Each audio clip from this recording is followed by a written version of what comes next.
Alors, dans cet exercice, on vous donne des sous-espaces vectoriels et on vous demande de trouver la dimension de chaque sous-espace vectoriel. Donc, on va commencer par le sous-espace vectoriel E1, qui est l'ensemble des polynômes de R4 de x, tel que P de 1 égale à 0. Il faut savoir que R4 de x, c'est l'ensemble des polynômes de degré inférieur ou égal à 4.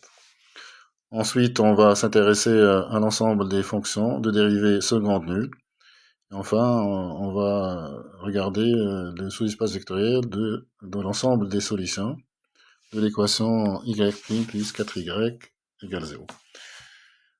Donc, je vous laisse cliquer sur pause pour réfléchir à tout ça et puis reprendre la lecture de cette vidéo pour voir le corrigé de cet exercice. Allons-y donc pour E1. Donc, E1, c'est l'ensemble des polynômes P dans R4 de x tel que P de 1 égale 0. Donc P, c'est un polynôme de R4 de x, c'est-à-dire que c'est un polynôme de degré inférieur ou égal à 4. Donc P, il s'écrit A0 plus A1x plus A2x2 plus A3x3 plus A4 x4. Et on a P de 1 qui est égal à 0, donc A0 plus A1 plus A2 plus A3 plus A4 vaut 0.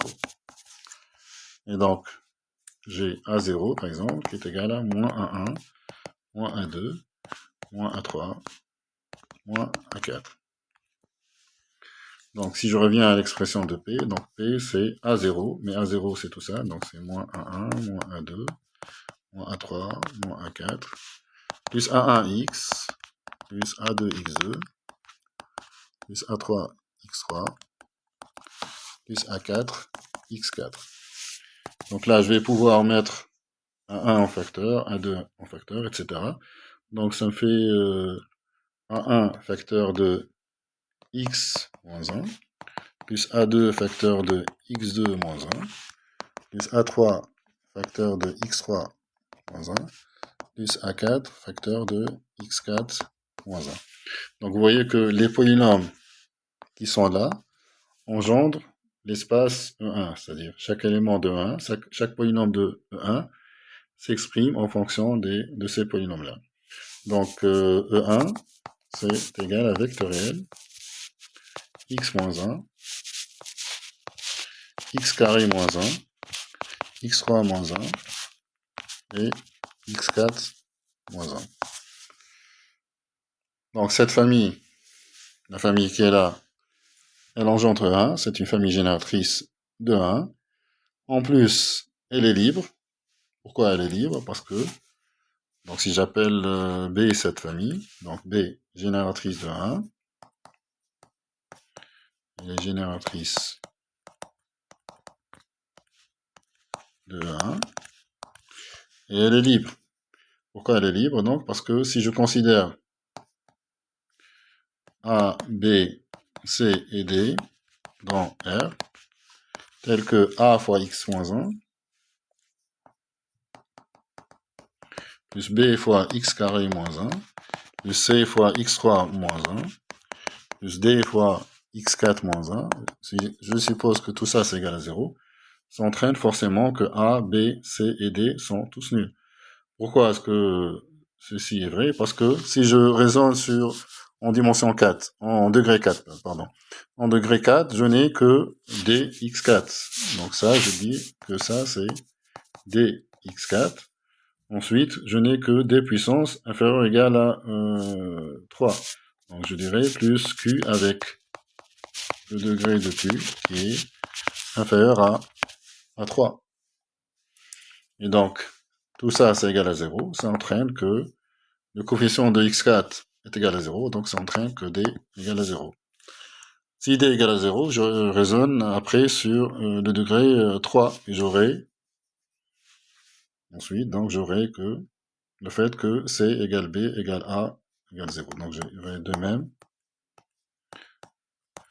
on a a égale b égale c qui est égal à 0.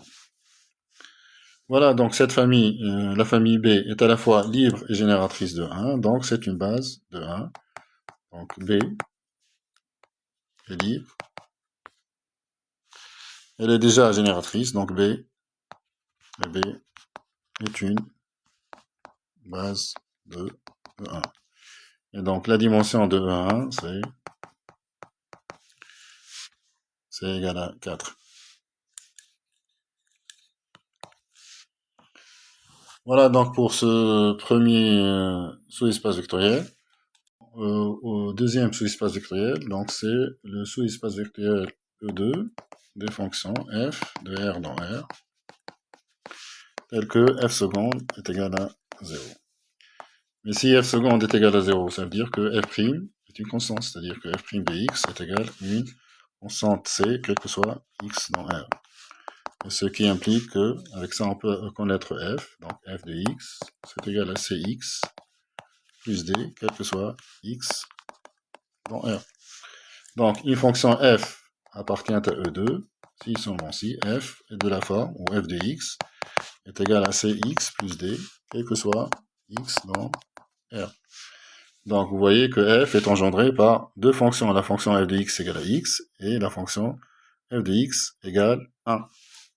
Donc, E2, je dis que E2 est égal à vectoriel, la fonction f0 et la fonction f1, où f0 de x égale à 1, quel que soit x, et f1 de x, c'est égal à x, quel que soit x dans R. Donc E2 est engendré par deux vecteurs, deux fonctions. Donc ces deux fonctions, ou la famille constituée par ces deux fonctions est une famille génératrice de E2. On voit facilement que c'est une famille libre, donc il s'agit d'une base, et donc la dimension de E2 est égale à 2.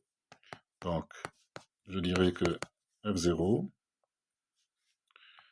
je vais bien écrire des choses, donc F0, F1 est une base de E2, et dimension de E2 est égale à 2. Passons au troisième sous-espace vectoriel. Donc, le troisième sous-espace vectoriel, c'est E3, qui est l'ensemble des fonctions f définies sur R, disons. Je ne vais pas préciser, mais on va prendre les choses comme ça. Telles que f est solution de l'équation